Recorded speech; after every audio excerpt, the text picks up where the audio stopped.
নমস্কার।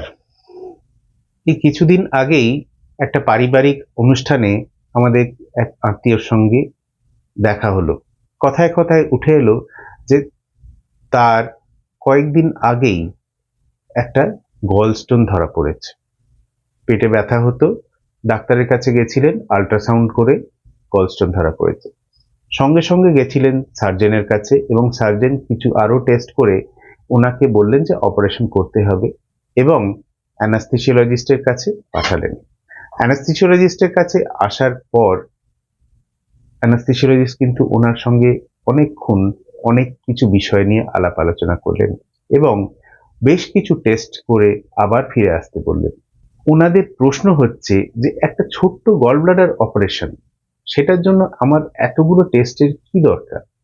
আমার এই হার্টের ইকো, বুকের এক্স-রে, ব্লাডের এতগুলো টেস্ট করে কি লাভ হয়? আসুন জানি আজকে যে কেন অ্যানাস্থেসিওলজিস্টরা এই প্রি অ্যানাস্থেটিক চেকআপে আমাদের এতগুলো টেস্ট করেন বা এবং প্রি অ্যানাস্থেটিক চেকআপটা আসলে কি?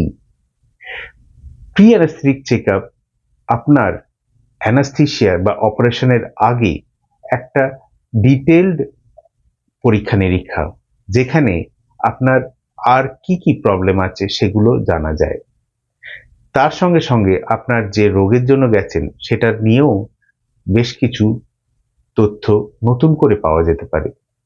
এছাড়া অ্যানেস্থেসিওলজিস্ট আপনাকে অনেক কিছু প্রশ্ন করবেন। আগেকার অপারেশন কিছু হয়েছিল কিনা, আপনার এছাড়া আর কি কি রোগ আছে, শ্বাসকষ্ট বা বুক ধড়ফড়ানি বা ব্লাড প্রেশার বা ডায়াবেটিস, এগুলো কি সত্যি আছে নাকি কন্ট্রোলের মধ্যে না বাইরে? যদি সুগার বেশি থাকে বা কেউ স্মোক করেন, তাদেরকে কিন্তু আমরা সবসময় বলে থাকি যে ব্লাড সুগারটা আগে কন্ট্রোল হোক, তারপরে অপারেশনটা করা হবে। এবং যারা স্মোক করেন তাদেরকে বলা হয় কটা দিন যেন স্মোকিং বন্ধ রাখুন। আইডিয়ালি 6 সপ্তাহ স্মোকিং বন্ধ রাখলে আপনার এই অপারেশনের সময় অ্যানাস্থেসিয়ার জন্য যে ক্ষতি হতে পারে সেইটা অনেকটাই কম থাকবে।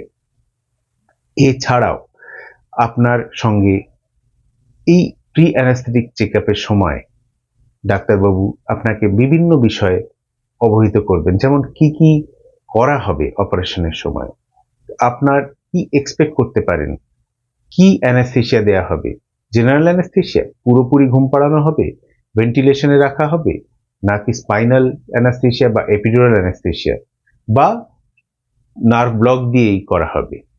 সবকিছু জেনে নেওয়াটা আপনার কিন্তু জরুরি, যাতে অপারেশনের সময় আপনার স্ট্রেস বা আপনার টেনশন না হয়।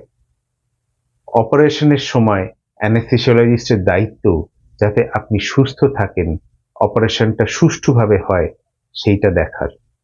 তাই অপারেশনের আগে যেরকম আপনি সার্জেনের সঙ্গে আলাপ করেন, আপনার অ্যানেস্থেসিওলজিস্টের সঙ্গেও সেই একই রকমভাবে আলাপ পরিচয় করে রাখবেন। উনি আপনার প্রকৃত বন্ধু। নমস্কার।